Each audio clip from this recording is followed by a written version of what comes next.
जीविका दीदियों के बदौलत नीतीश कुमार जीतेंगे बिहार चुनाव। 3 करोड़ महिलाओं को सीधा ही दे रहे फायदा। बिना गठबंधन के भी चुनावी मैदान में कूदने की है तैयारी। दोस्तों नमस्कार, मैं हूं आपका दोस्त SK चौधरी। बिहार के मुख्यमंत्री श्री नीतीश कुमार के द्वारा इस वर्ष 2025 के चुनाव से पहले एक अलग ही रणनीति बनाई गई है, जिसके आधार पर उन्होंने जीविका दीदियों को साधते हुए जीविका दीदियों के बदौलत ही चुनाव जीतने की नई रणनीति बनाई है। दोस्तों, इसके अंतर्गत बिहार के मुख्यमंत्री श्री नीतीश कुमार को यह पता हो गया कि शायद बिहार में शराबबंदी कानून को बिहार की महिलाएं भूल चुकी है, और ऐसा ही इसका परिणाम इस रूप में देखने को मिला कि वर्ष 2020 के विधानसभा के चुनाव में मुख्यमंत्री को ज़्यादा फायदा नहीं हो पाया। इसी कारण बिहार के मुख्यमंत्री इस वर्ष बिहार के महिलाओं को साधने की पूरी कोशिश किए हैं, और इसमें भी जीविका दीदियों के बदौलत।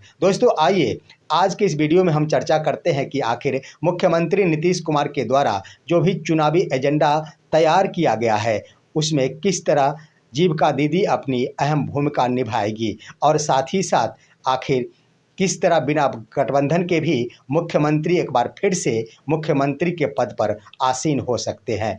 दोस्तों, इससे पहले इस पर हम विस्तार पूर्वक चर्चा करें, आपसे गुजारिश करना चाहूँगा कि अगर आपने अभी तक हमारे इस चैनल शौर्या हिंदी न्यूज़ को सब्सक्राइब नहीं किए हैं तो कृपया अभी सब्सक्राइब कर लेंगे। बिहार के मुख्यमंत्री श्री नीतीश कुमार को यह पता हो गया कि शायद बिहार के महिलाएं बिहार में शराबबंदी कानून को भूल चुकी है, इसलिए उन्होंने एक नई रणनीति बनाई है और जीविका दीदियों के बदौलत ही चुनाव जीतने की तैयारी की है। दोस्तों, इसके अंतर्गत बिहार के मुख्यमंत्री को इस बात पर अपना नज़र दौड़ाना पड़ा कि जिस सरकार के द्वारा इस वर्ष यानी नवंबर 2023 से लेकर नवंबर 2024 तक भारतवर्ष में जितने भी राज्यों में चुनाव हुए, और जहां जहां सरकार के द्वारा या तो सीधे ही महिलाओं को कैश ट्रांजैक्शन का फ़ायदा दिया गया या फिर महिलाओं के लिए वादा किया गया, वहां पर सरकार बन गई। उसके बाद दोस्तों, उसका उदाहरण आप देखेंगे तो यह हिमाचल प्रदेश हो या फिर हरियाणा हो या फिर महाराष्ट्र हो या फिर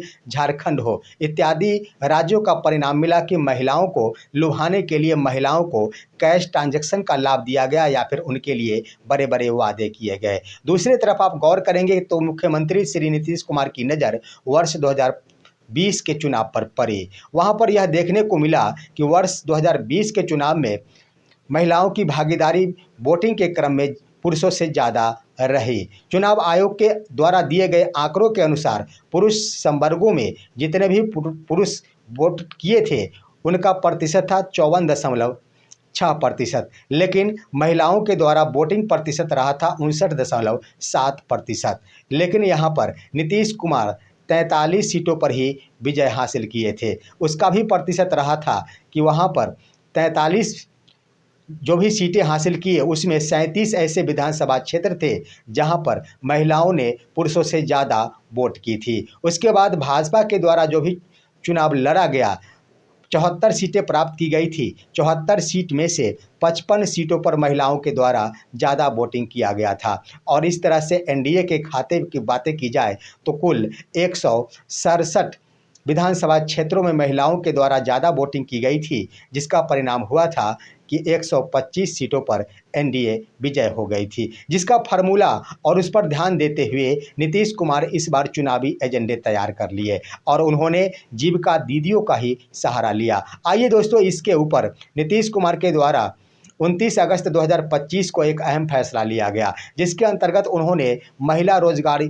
योजना की घोषणा कर डाली। उसमें यह योजना बनाई कि बिहार के हर परिवार के एक महिला को 2 लाख रुपए तक बिजनेस करने के लिए पैसे दिए जाएंगे, वो भी मुफ्त में दिए जाएंगे, और पहले किस्त में 10-10 हज़ार रुपये ही दिए जाएंगे। अब आइए दोस्तों, यहाँ पर बड़ी व्यवस्था इस रूप में कर दी गई कि जिन जिन महिलाओं को दिए जाएंगे वो सभी के सभी जीविका समूह से जुड़े रहेंगे, तभी उन्हें यह फ़ायदा मिल सकेगा। अब आइए, हर परिवार के एक महिलाओं को देने की घोषणा की गई। अब आप देखेंगे तो वर्ष 2023 के जातीय जनगणना के अनुसार बिहार में परिवारों की संख्या 2,77,00,000 है, और इस तरह से 2,70,00,000 परिवारों पर नज़र गई बिहार के मुख्यमंत्री श्री नीतीश कुमार की। लेकिन 2,77,00,000 परिवार की अगर महिलाएं यह लाभ उठाना चाहती है, पहली किस्त में 10,000 लेना चाहती है या और बाद में चलकर 2-2 लाख रुपए फ्री में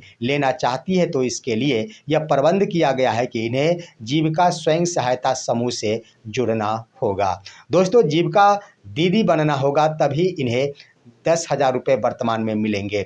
अब आइए दोस्तों, जीविका दीदियों के लिए उन्होंने क्या किया। सबसे पहले आप देखेंगे तो 21 अगस्त 2025 को मुख्यमंत्री के द्वारा जीविका दीदियों के लिए 2 बड़ी घोषणा की गई। सबसे पहले तो जीविका स्वयं सहायता समूह से जुड़ी दीदियों के लिए अगर वो बैंक से 3 लाख से ऊपर का ऋण लेती है तो उन्हें 3% का इजाफा दिया जाएगा, यानी ब्याज के रूप में सालाना उन्हें 7% ही चुकाने पड़ेंगे, पहले जहां 10% चुकाने पड़ते थे। उसके बाद उसी दिन फैसला ले लिया गया कि जीविका स्वयं सहायता समूह के जितने भी पदाधिकारी हो या फिर कर्मी हो, उनका वेतन दुगुना कर दिया गया। जो भी प्रखंड लेवल के पदाधिकारी या कर्मी है, उन्हें 50,000 रुपये सैलरी कर दिया गया और ग्रामीण स्तर के पंचायत या फिर गाँव स्तर के कर्मी या पदाधिकारी का वेतन 25,000 रुपये कर दिया गया। इस तरह से जीविका दीदियों के अंतर्गत कुल 1,40,000 पदाधिकारी या फिर कर्मियों को साध लिया गया। इस तरह से दोस्तों, कर्मी तो उनके खाते में चले गए। अब जीविका दीदी स्वयं सहायता समूह के लिए बारी आई तो इन्हें फायदा लेने के लिए 10-10 हज़ार रुपये दिए जाएंगे। इसके लिए नीतीश कुमार के द्वारा यह योजना बनाई गई है कि 27,000 करोड़ रुपए खर्च किए जाएंगे जीविका दीदियों से जुड़े महिलाओं के स्वरोजगार के लिए। दोस्तों, इसके अंतर्गत 2 सितंबर 2025 को मुख्यमंत्री नीतीश कुमार के द्वारा कैबिनेट की मंजूरी ही दे दी गई है 20,000 करोड़ रुपए की, और से 7,000 करोड़ रुपए की हो सकता है अगले किसी कैबिनेट की बैठक में निर्णय ले लिया जाएगा। तो इस तरह से दोस्तों, जीविका दीदी के सहारे 2,77,00,000 महिलाओं को साधने की पूरी तैयारी कर ली गई। अब आइए दोस्तों, 3 करोड़ महिलाओं को सीधा ही फायदा देने की तैयारी की जा रही है। उसके अंतर्गत आप देखेंगे तो आपको स्पष्ट हो जाएगा कि 8 जुलाई 2025 को उन्होंने बिहार की महिलाओं के लिए किसी भी प्रकार की नौकरी में 35% आरक्षण का प्रबंध कर दिया गया। अब कोई भी महिला जो बिहार की होगी, किसी भी नौकरी में जाएगी तो उसमें से 100 में से 35 महिलाएं ही हो सकेगी। अब आइए दूसरी बातें पर हम चर्चा करते हैं। 30 जुलाई को यह घोषणा कर दी गई आशा कार्यकर्ताओं और ममता कार्यकर्ताओं के लिए। यहाँ पर महिलाओं को साधने की कोशिश की गई है। आशा कार्यकर्ताओं का भी सैलरी बढ़ा दिया गया। पहले जहां 1,000 रुपये उन्हें मिला करते थे प्रति महीने, इसे बढ़ाकर 3,000 रुपये प्रति महीना कर दिया गया। अब आइए, ममता कार्यकर्ताओं के लिए भी घोषणा की गई। पहले वहां प्रति प्रसव के लिए 300 रुपये दिए जाते थे, उसे दोगुना करते हुए 600 रुपये कर दिया गया। इस तरह से 95,000 आशा कार्यकर्ताओं को फ़ायदा दिया गया और 4600 ममता कार्यकर्ताओं को फ़ायदा दिया गया। इस तरह से 1 लाख महिलाओं को यहाँ पर भी साध लिया गया। अब आइए दोस्तों, आपने देखा ही होगा कि पेंशन योजना के अंतर्गत 400 रुपये से बढ़ाकर 1100 रुपये कर दिए गए। इससे वृद्धन, जितने भी वृद्धा महिला हो या फिर विधवा महिला हो, उन्हें तो फ़ायदा होगा ही, साथ ही साथ वृद्ध पुरुष को भी इसका फ़ायदा होगा, जिसका पूरा का पूरा फायदा नीतीश कुमार को इस वर्ष चुनाव में मिलेंगे। अब आपने देखा ही होगा कि बीते कैबिनेट की बैठक में नीतीश कुमार के द्वारा एक अहम फैसला लिया गया। बिहार के विद्यालयों में जितने भी रसोइया बहाल है, उसमें अधिकतर महिला ही बहाल है, उन सभी का भी वेतन बढ़ा दिया गया। अब तो आप सामने ही देख रहे होंगे कि अब तो आंगनवाड़ी सेविका और सहायिका का भी वेतन बढ़ा दिया गया। पहले जहां आंगनवाड़ी सेविकाओं के लिए 7,000 रुपये प्रति महीने ही मिला करते थे, उसे बढ़ाकर 9,000 रुपये कर दिया गया और आंगनवाड़ी सहायिका के लिए 4,000 रुपये जहाँ मिला करते थे, उसे 4,500 रुपये कर दिया गया। तो यहाँ पर महिलाओं को साधने की पूरी कोशिश कर ली गई। इस तरह से देख लिया जाए दोस्तों, तो पूरी महिलाओं की अगर गणना की जाती है तो कुल मिलाकर 3 करोड़ महिलाएं हो जाती है, जिसमें 2,77,00,000 तो जीविका दीदियां ही सम्मिलित हो जाएंगी और बाद बाकी अन्य क्षेत्रों की जो भी महिलाएं होंगी, जो नौकरी पेशा में है या फिर संविदा कर्मी है, उन्हें ही फायदा दिया जाएगा। अब आइए दोस्तों, पुरुषों को भी यहाँ पर संभालने की कोशिश की जा रही है। आप पेंशन योजना के अंतर्गत देखेंगे तो वृद्धजनों के लिए 1,100 रुपये कर दिए गए हैं। निश्चित रूप से इसका सकारात्मक प्रभाव दिखेगा इस वर्ष के विधानसभा के चुनाव में। तो कुल मिलाकर अन्य कर्मियों को भी फायदा दिया जा रहा है।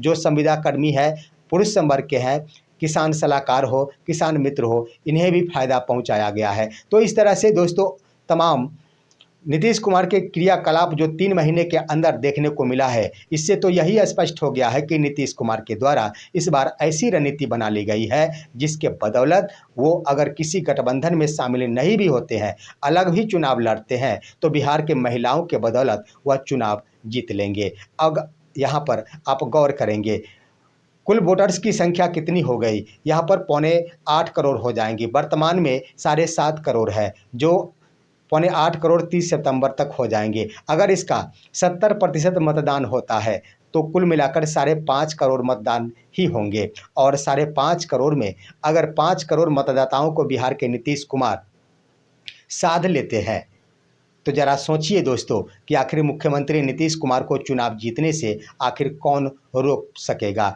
अधिकतम 40 से 44% वोट ही चाहिए बिहार में सरकार बनाने के लिए। अब आइए दोस्तों, 8 करोड़ मतदाता में अगर 40% होता है तो इसका 3 करोड़ 32 लाख वोट अगर नीतीश कुमार के पक्ष में पड़ जाते हैं तो वो सरकार बना लेंगे। लेकिन नीतीश कुमार की तैयारी 3 करोड़ महिला है और 2 करोड़ पुरुष है। इसके आधार पर कहा जा सकता है कि बड़ा मास्टर स्ट्रोक खेला गया है बिहार के मुख्यमंत्री श्री नीतीश कुमार की ओर से। देखना है आगे चुनाव में क्या क्या होता है, क्योंकि यहाँ पर महिलाओं को तो साध ली जाएगी, लेकिन अलग ही या विपक्ष के भी पार्टी के कार्यकर्ता महिलाएं होती है। उसके बाद सारे के सारे महिलाएं नीतीश कुमार के ही नहीं हो जाएंगे, जैसा कि पिछले विधानसभा के चुनाव में भी देखने को मिला है। अन्य पार्टियों से भी ताल्लुक़ रखती है, लेकिन फिर भी कितना असर यहाँ पर दिखेगा इस वर्ष के चुनाव में, यह तो वक्त बताएगा। आपका इन मुद्दों पर क्या कहना है, अपनी राय कमेंट के माध्यम से दीजिए। हमारे इस वीडियो को लाइक कीजिए और अब दीजिए अपने दोस्त को इजाज़त। हम फिर मिलेंगे आपसे अगले वीडियो में, तब तक के लिए नमस्कार।